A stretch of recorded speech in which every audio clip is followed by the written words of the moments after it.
Hello and welcome to the tutorial for using this speech therapy caseload organizer spreadsheet. It can do some pretty cool things, and it's very important to learn how it's designed to be set up and used.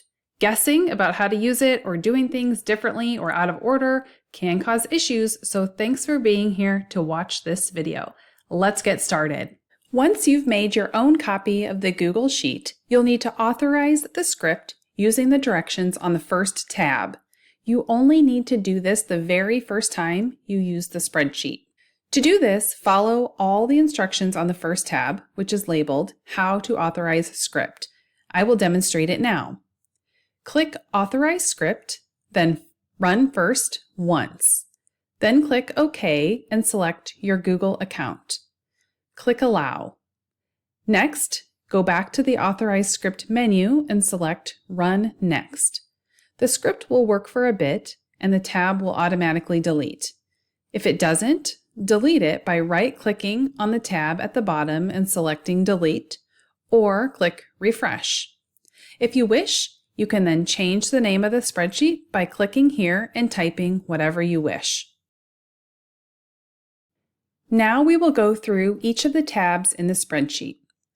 The table of contents that you see here will be used to access quick links to each of the other tabs. All tabs can also be accessed at the bottom, but you'll see later that as the spreadsheet grows, you might find it quicker and easier to use the table of contents. This hamburger menu is another way to access a clickable list of the tabs. You can scroll through them and click on the one you want. Once the spreadsheet is up and running with a tab for each individual student, I find this to be the quickest way to switch between tabs. As it states, the Fill in First tab needs to be the tab that's completed first before any others.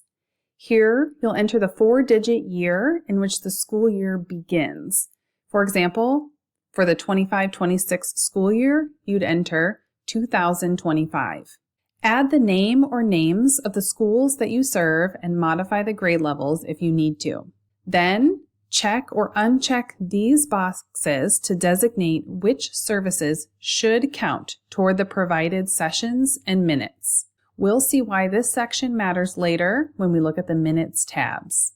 In the PDF download that you use to make a copy of the spreadsheet, you'll find a list of the abbreviations used here. You can change or add to this list if you would like to code sessions differently. The Student Details tab is the main source of information that gets transferred throughout the other tabs. It is important not to add or delete columns on this tab. If you do, it will interfere with the scripts that are run, which provide a lot of the automation throughout the other tabs. You will complete one row for each student on your caseload.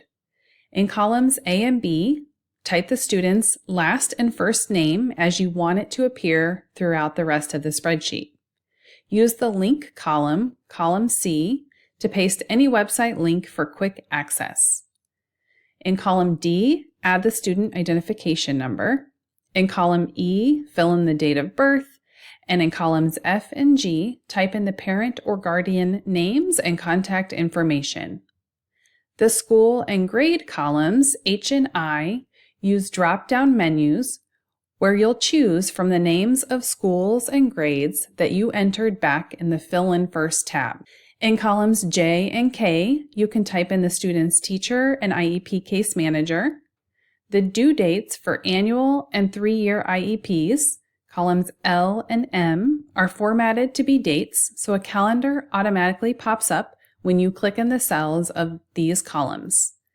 The cells are color-coded based on the proximity to the date, green if the date is within 90 days, yellow within 60 days, and red within 30 days. In column N, you will make a note of any additional upcoming IEP meetings, such as a 30-day or move-in meeting, and their dates in column O. In column P and Q, you will note the student's speech IEP minutes. The number of minutes goes in column P, and the time period for those minutes goes in column Q. This could be a week, month or year, or a range of dates such as a quarter, trimester, or semester. P and Q are important columns to fill out if you intend to track your students' provided speech therapy minutes. You can add speech therapy goal areas in column R and only check Eval only in column S if the student is only receiving an evaluation and not any speech therapy services as of yet. We'll talk more about this later. Add any miscellaneous notes to column T. Once the Student Details tab is complete, run the script to automatically fill in the information into the other tabs. To do this, click Script menu, then Add New Students. It could take a few minutes for the script to run. If you've entered 20 or more students, be aware that after about 6 minutes, the script will automatically time out and prompt you to run the script again so that it can continue with the automation. Later, I will show you how and when to use the other scripts in the script menu. In the next tab, IEP Details, many cells will be automatically filled in, such as the IEP Case Manager, due dates, IEP minutes, and goal areas, but you can add information to the other columns. The link column can be used to paste a relevant link, such as a link to the student's IEP in the IEP system. A drop-down menu in column E can be used to select one or more eligibility categories. You can type in any IEP accommodations and modifications here in column J. The checkboxes in columns M and N can be used to specify consult and ESY students when applicable. Lastly, you can add up to 15 speech therapy IEP goals or objectives. For the sake of simplicity and readability throughout the spreadsheet, I recommend typing the goals in a shorter form. So rather than typing the entire goal as written in the IEP, type something that you can easily recognize and understand day to day. Later, we'll see where else these goals show up. The Evaluations tab tracks all assessments. Use the drop-down of choices to select a student assigned for an evaluation. Please note that only the students listed on the Student Details tab are given as options in the drop-down menu. If you're doing an evaluation on a student not currently on your caseload, you'll still need to add them to the Student Details tab first. On that tab, you can click Eval only if they are not currently receiving speech IEP services. The link column can be used to create a clickable link to the student's evaluation in the IEP system, for example.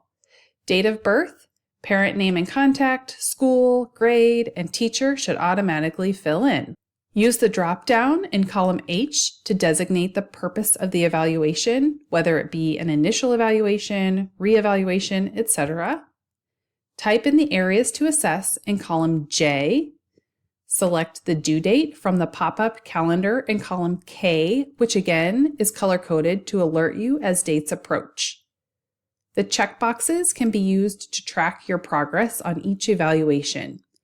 You can also add notes to each checkbox cell. For example, you may want to note the date that each step occurred.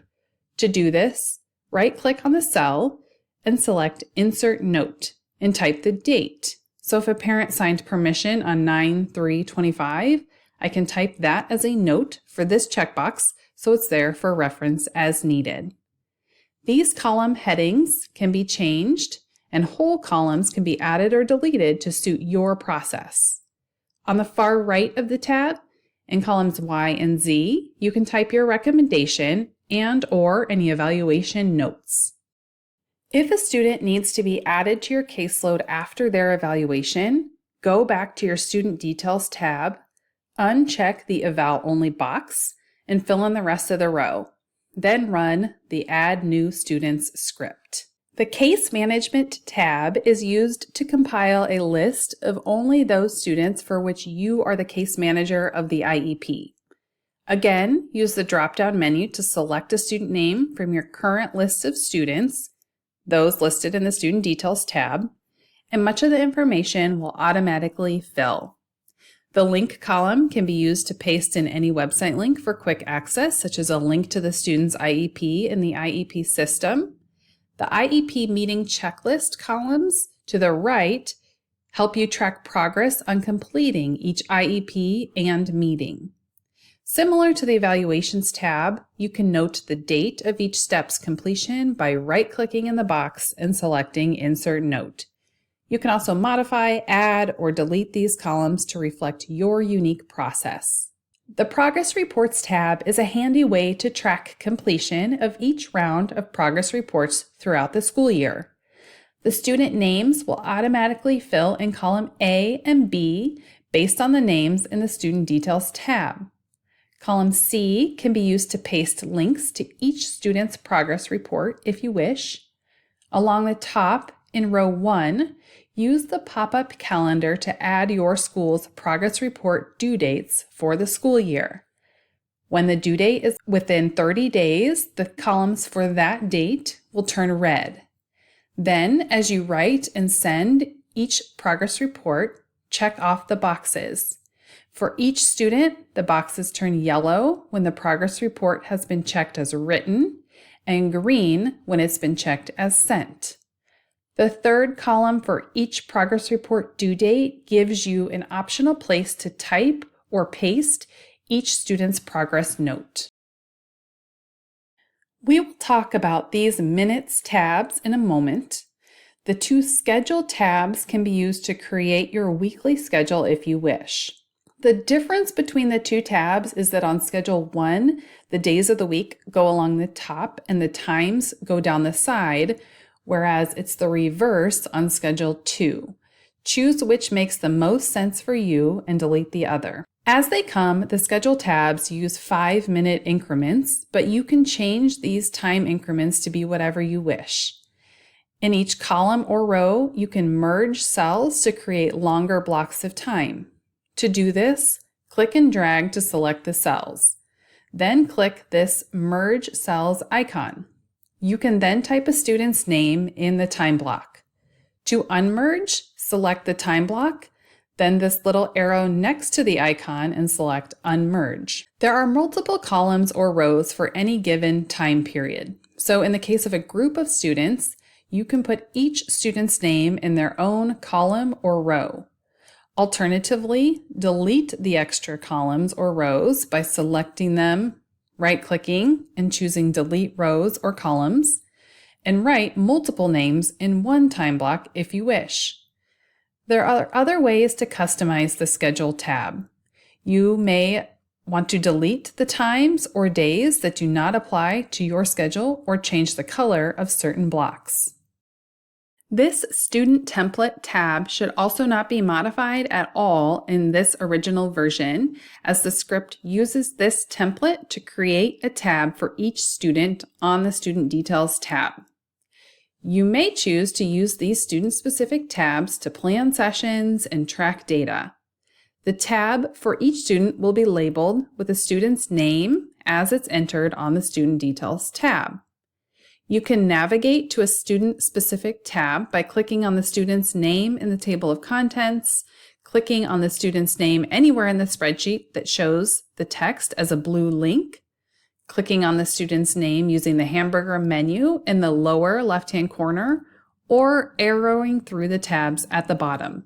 On each student-specific tab, some information is carried over, such as the grade and date of birth.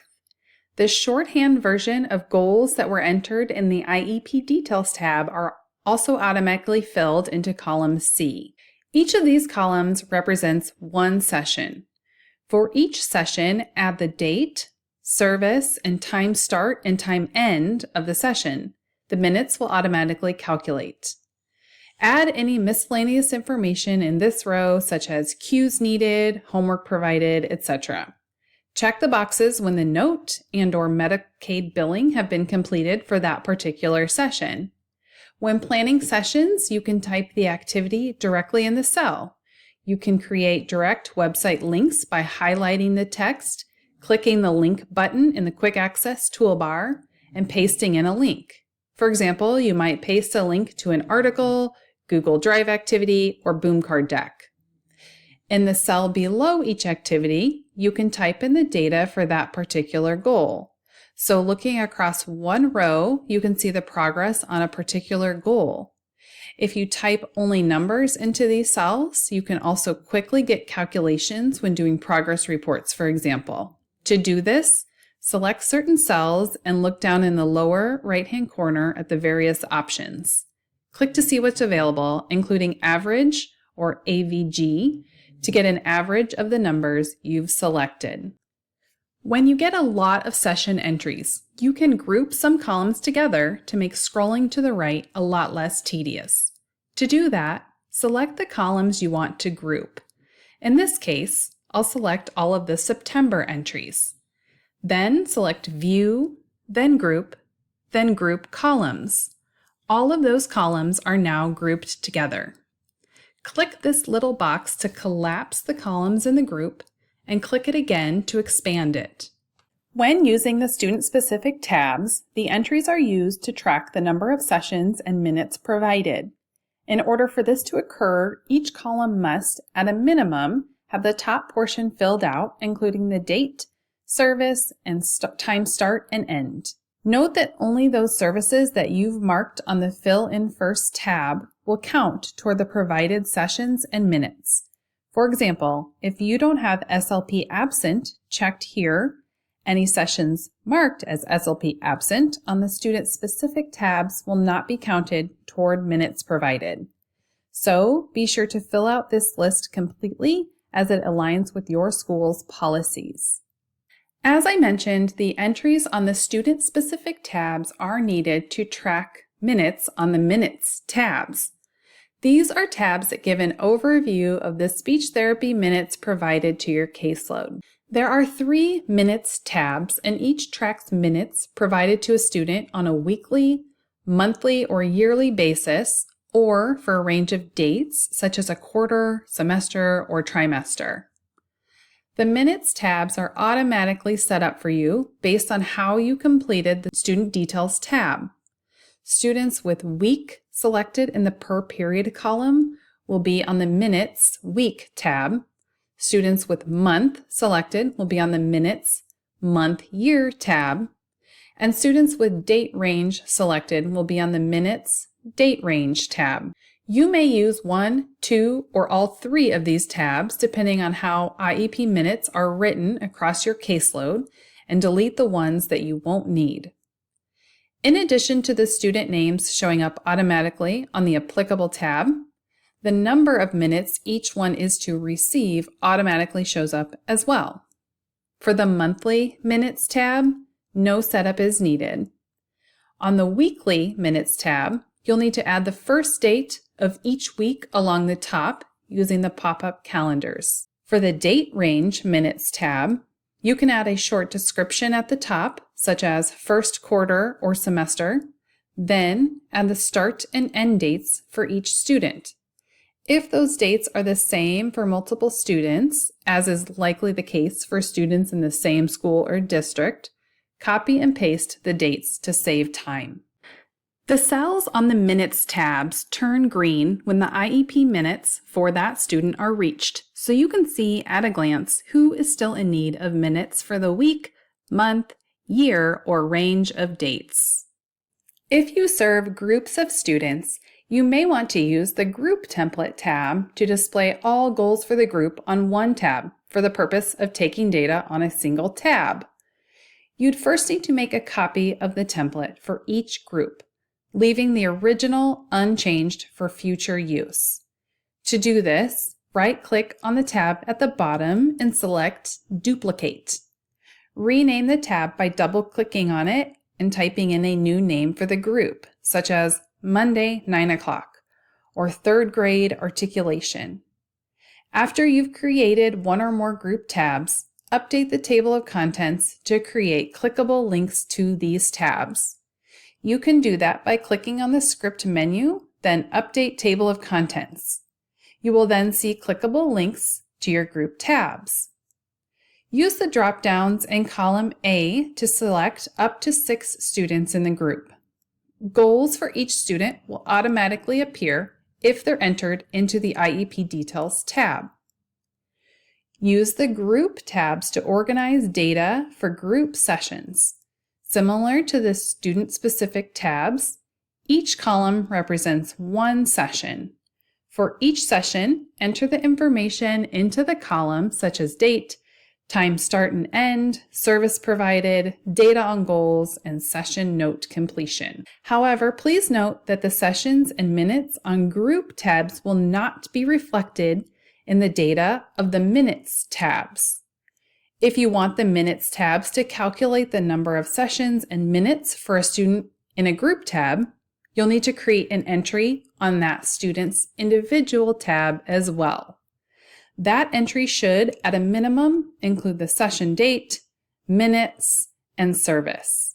There will likely be many times when you need to update the spreadsheet when your caseload changes. The script menu has options for various scenarios, all of which are run from this Student Details tab. When you have changes, it's important to update the Student Details tab and run the applicable script.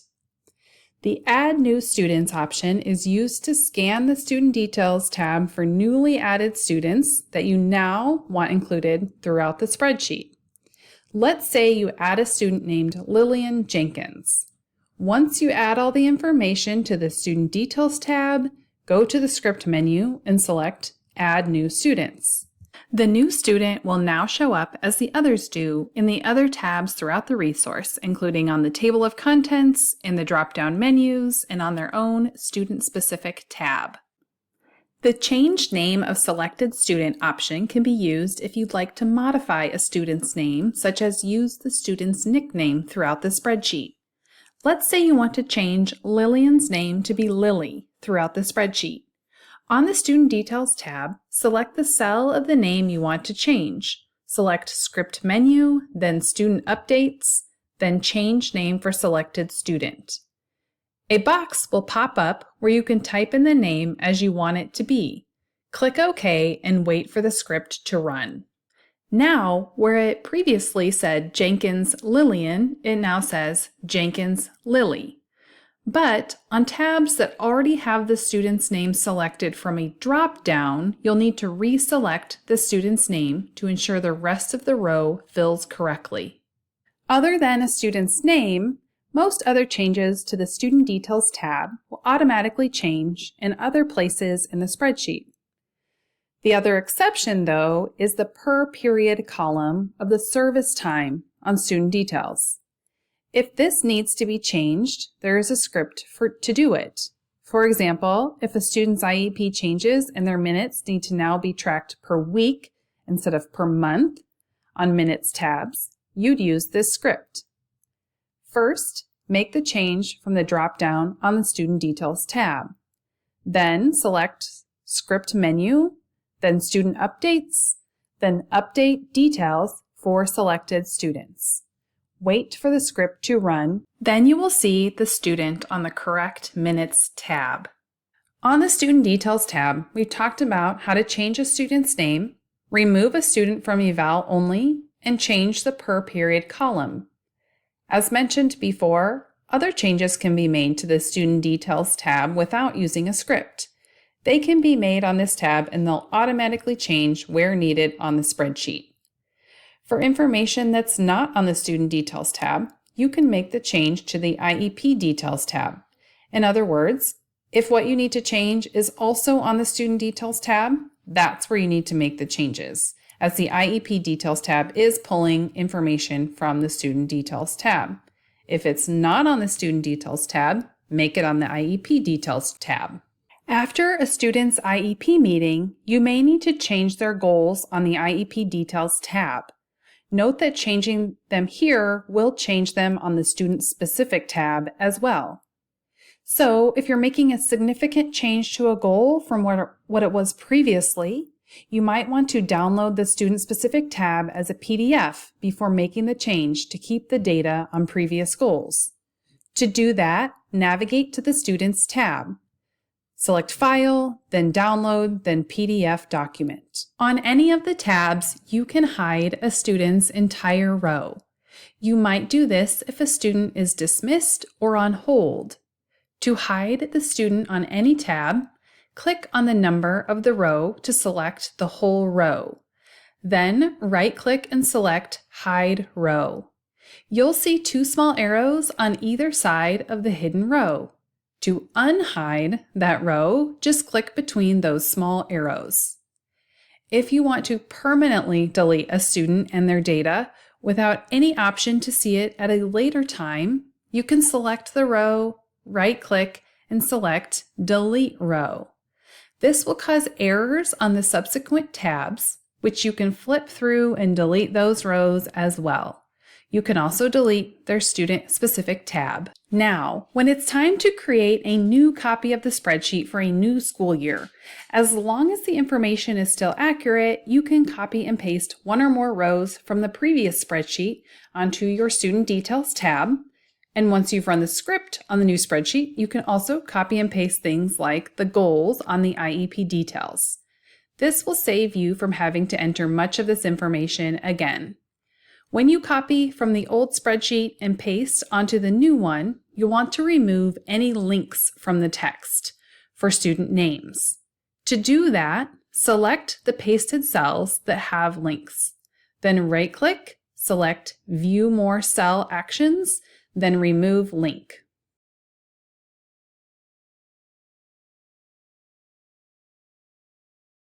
There are several changes that you can make throughout the spreadsheet to make it better suited for you. Modify the height of a row or the width of a column by clicking on the row number or column letter, right-clicking and selecting Resize Row or Column. You can also click and drag the edge of one row or column to be bigger or smaller. Use these icons to change the font, font size, or text color. These icons change the horizontal alignment or vertical alignment of the text. This icon allows you to change the text wrapping to overflow, text spills out of the cell, wrap, fit all contents in the cell, adjusting size if needed, or clip, cut off the cell contents that don't fit. Many columns in the spreadsheet give you the option to sort the data. For example, you might want to order your student list alphabetically or by school, grade, or teacher. Wherever you see this filter symbol, you can click on it and choose to sort in alphabetical order, sort A to Z, or the reverse, sort Z to A. If you see a tab labeled Helper, do not change or remove it, as the script uses this tab for its various functions. If you make a mistake or something gets messed up, don't forget you can always undo using this button or restore a previous version of the spreadsheet by clicking File, then Version History, then See Version History. On the right side, choose from the versions shown. Thanks for watching, and I hope this tutorial helps orient you to the spreadsheet and you're ready to make your job duties more streamlined and organized this year and in all years to come.